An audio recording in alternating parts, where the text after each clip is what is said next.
ठन गन करे ननद बैरनिया हम कंगन वाले बेना। हो ठन गन करे ननद बैरनिया हम कंगन वाले बेना। हो ठन गन करे ननद बैरनिया हम कंगन वाले बेना। कंगना पहिनी हम जैबे ससुरवा, कंगना पहिनी हम जैबे ससुरवा।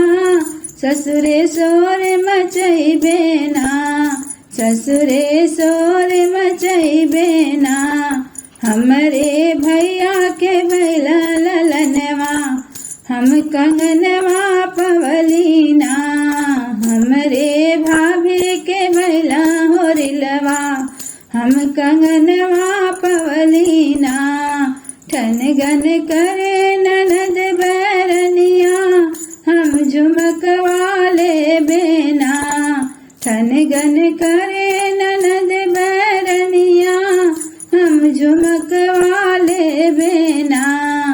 झुमका पहिनी हम जैबे ससुरवा, झुमका पहिनी हम जैबे ससुरवा।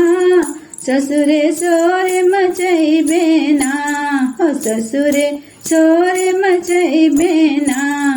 हमरे भैया के भैला ललनवा, हमरे भैया के भैला ललनवा हम झुमकवा पवलीना।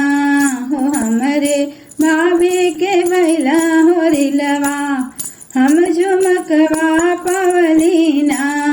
ठन गन करे ननद बैरनिया हम लहंग वाले बेना। हो ठन गन करे ननद बैरनिया हम लहंग वाले बेना। लहंगा पहिनी हम जैबे ससुरवा, लहंगा पहिनी हम जैबे ससुरवा। ससुरे शोर मचैबे ना, हो ससुरे शोर मचैबे ना। हमरे भैया के भैला ललनवा, हमरे भैया के भैला ललनवा हम लहंगवा पवलीना।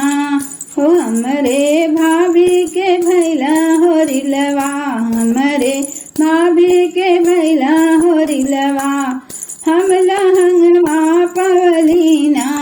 हो ठन गन करे ननद बैरनिया हम कंगन वाले बेना।